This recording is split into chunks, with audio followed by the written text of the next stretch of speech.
Video like करें। नमस्कार, मैं मनीष कुमार वर्मा की भावना के अनुरूप नहीं है। मैं सिर्फ ये कहना चाहूंगा कि हमारी संस्कृति तो वो रही है कि हमने शरण में आए हुए व्यक्ति की रक्षा के लिए ऐसे ऐसे उदाहरण दिए हैं जो विश्व में आपको कहीं नहीं मिलेंगे। भारतीय पुराणों में और बौद्ध जातक कथाओं में राजा शिवी का उल्लेख आता है कि एक कबूतर जिसको बाज पकड़े ले रहा था वो उनकी शरण में आ जाता है और कहता मेरे प्राणों की रक्षा करिए। तो राजा शिवी कहते हैं ठीक है, मैं रक्षा करूंगा। वो बाज को कहते हैं अब ये मेरे शरणागत हो गया, अब ये तुम्हें नहीं मिलेगा। तो बाज कहता मैं भी तो आपकी प्रजा हूं, ये मेरा भोजन है, आप मुझे अपने भोजन से वंचित कैसे कर सकते हैं। तो राजा शिवी कहते हैं हाँ ये भी ठीक है, तो अब मैं इसको शरणागत को नहीं छोड़ूंगा, परंतु यदि तुम्हें भोजन चाहिए तो अपने शरीर से उतना ही मांस निकालने को तैयार हो। और चूंकि भगवान उनकी परीक्षा ले रहे थे, ऐसा मान्यता है पुराणों में और जातक कथाओं में कि वो बढ़ता चला गया उसका वेट, और आखिर में राजा शिवी पूरे पलड़े में बैठ गए। और तब भगवान ने प्रकट होकर कहा तुमने शरणागत की रक्षा का पूरा दायित्व निभाया, हम तुम्हारा सम्मान करते हैं।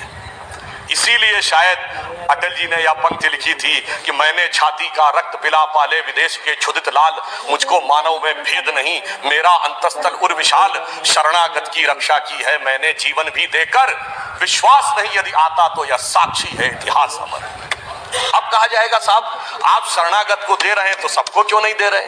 तो भारतीय संस्कृति में यदि राजा शिवी के कबूतर की कथा है तो तक्षक नाग की भी कथा है। राजा परीक्षित को श्राप मिला था तो यह था कि कोई सांप आकर उनको मारेगा, उन्होंने पूरी व्यवस्था कर ली थी। और उसके बाद वो फलों के बीच में घुसकर एक छोटा सा सर्प तक्षक अंदर पहुंचने में सफल हो गया और उसने राजा परीक्षित को डस लिया और उनकी मृत्यु हो गई। अब इस बात से सबक लेकर उनके पुत्र राजा जन्मेजय ने एक ऐसा यज्ञ किया था जिसमें सारे के सारे नाग आकर भस्म होने लगे थे। इसलिए मैं कहना चाहता हूं दूध भी पिलाते हैं परंपरा हमारी मित्र, किंतु नाग यज्ञ का विधान नहीं भूले। तो हम घुस बैठिए और शरणागत दोनों का नीर विवेक की क्षमता हमें भारतीय संस्कृति परंपरा भी देती है। अब आधुनिक समय में आए तो कहा जाता है कि साहब आप बराबरी का व्यवहार नहीं कर रहे हैं, आप गंगा जमुनी तहजीब के साथ न्याय नहीं कर रहे हैं। तो मैं पूछना चाहता हूं गंगा जमुनी तहजीब कहां से शुरू हुआ है वर्ल्ड। सबसे पहले यह शब्द प्रयोग होता है जब मुगल शहजादे दारा शिकोह ने अपनी किताब लिखी मंजुमल बहरीन, जिसका मतलब होता दो समुद्रों का विलय। अब आप बताइए दो समुद्रों का मिलन जिसे कहता है वो आदर्श नहीं, बाकी दूसरे लोग आदर्श। अरे इस देश की गंगा जमुनी तहजीब तो ये थी, इस देश की गंगा जमुनी तहजीब तो ये थी कि बुल्ले शाह ने ये बोला था जो आज किसी को सुनने में बड़ा अजीब लगेगा कि आज होली खेलूंगी मैं कहे बिस्मिल्लाह। ये बुल्ले शाह ने बोला आज होली खेलूंगी मैं कहे बिस्मिल्लाह। और उन्होंने कहा आगे की लाइन अरबिक वर्ड है अलस्तु बि रबिकम प्रीतम बोले, सब सखियों ने घूंघट खोले, नाम नबी की रतन चढ़ी और बूंद पड़ी अल्लाह अल्लाह, आज खेलूंगी मैं होली कह बिस्मिल्लाह। मगर इसको आपने माना क्या। अब मैं उदाहरण देता हूं, चित्रकूट के घाट की घटना थी कि अब्दुल रहीम खान खाना और तुलसीदास जी दोनों अच्छे मित्र थे, दोनों साथ में थे। तो अब्दुल रहीम खान खाना वो मिट्टी उठाकर अपने सर पे लगा रहे थे, तो तुलसी ने उनसे छंद में पूछा कि आप ये मिट्टी क्यों सर पे लगा रहे हैं। वो गंगा जमुनी तहजीब को अगर आप कहना चाहते हैं तो उन्होंने ये कहा कि धूरी धरत निज शीश पर। अरे धूल क्यों सर पे लगा रहे हैं, कह रहीम के ही काज क्यों कर रहे हैं ये। तो रहीम ने क्या जवाब दिया, जेही रज मुनि पत्नी तरी सोई ढूंढत महाराज। वह रज जो भगवान राम के चरणों की वह रज ढूंढ रहा हूं जिससे मुनि की पत्नी तर गई थी, मेरा भी उद्धार हो जाए। मगर कोई समस्या नहीं थी। आज बुल्ले शाह होते फतवा जारी हो जाता, मेरा पक्का मानना है, और बहुत सारे लोग उनके समर्थन में खड़े हो जाते।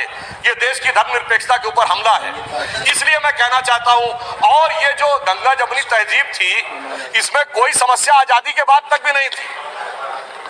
ये सारी समस्या 1976 के बाद आई जब सेकुलर शब्द का प्रयोग अपने राजनीतिक हित में करने की शुरुआत हुई। अगर मैं आपसे कहना चाहूं, आप सबने वो सुना होगा, मन तरपत हरि दर्शन को आज, ये किसने गाया? मोहम्मद रफी ने। लिखा किसने? शकील बदायूनी ने। संगीत किसने दिया? नौशाद ने। तो गंगा जमुनी तहजीब ये थी।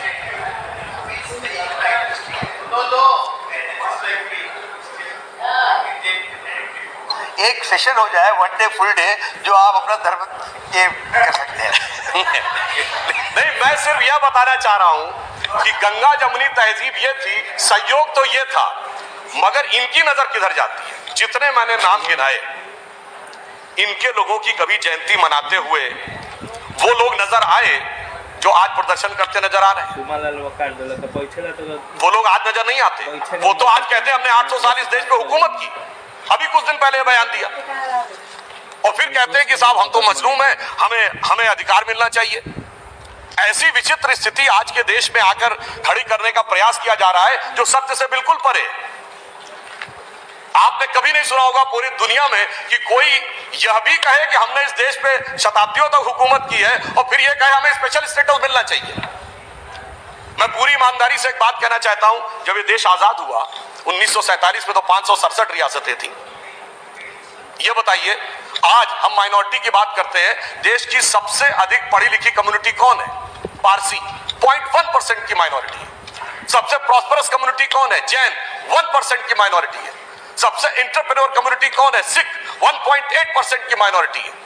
अगर इन सबको प्रॉस्पेरिटी, एजुकेशन, आगे बढ़ने के सारे अवसर मिल रहे हैं, तो माइनॉरिटी में जो प्रचंड मेजॉरिटी है उसके साथ कैसे समस्याएं विचार करने का विषय है। और जब देश आजाद हुआ, बताइए, कोई बौद्ध रियासत थी? नहीं। कोई क्रिश्चियन रियासत थी? नहीं। कोई पारसी रियासत थी? नहीं। एक महाराजा पटियाला को छोड़ दे तो सिख रियासतें भी नहीं थी, मगर लाइन लगा के मुस्लिम रियासतें थी। नवाब पटौदी, नवाब रामपुर, नवाब भोपाल, नवाब लखनऊ, हैदराबाद निजाम, जूनागढ़ के नवाब। फिर ऐसे हालात क्यों हो गए कि आज बाकी सब पढ़ाई लिखाई में आगे और बाकी सारी चीजों में आगे, और एक ही वर्ग पीछे होता चला गया? मुझे लगता है इसमें दोष इसका भी है कि जो सियासत की गई ना, अदावत की और मोहब्बत की। किसी ने दिखाने की कोशिश की कि हमें तुमसे बड़ी मोहब्बत है, तो किसी ने दिखाने की कोशिश की कि फला को तुमसे बड़ी अदावत है, और उस सियासत ने कहां ये पहुंचाया? सभापति जी, किसी को किसी की मोहब्बत ने मारा, किसी को किसी की अदावत ने मारा, और इस शराफत अली को सेकुलर सियासत। इसलिए मैं ये कहना चाहता हूं, आज के इस यथार्थ को देखिए, पूरे देश में जो सामने दिखाई पड़ रहा है, ज्यादा खतरनाक बात जानते क्या हो रही है? मैं सदन का ध्यान आकर्षित करना चाहूंगा कि ज्यादा खतरनाक बात यह हो रही है कि अब ये बहुत उग्र स्वरूप में आगे बढ़ने का एक और अपना ज्ञान बढ़ाने के लिए MSJP न्यूज एक बार अवश्य देखे, अपना राय कमेंट बॉक्स पर अवश्य भेजे। जय हिंद, भारत माता की जय।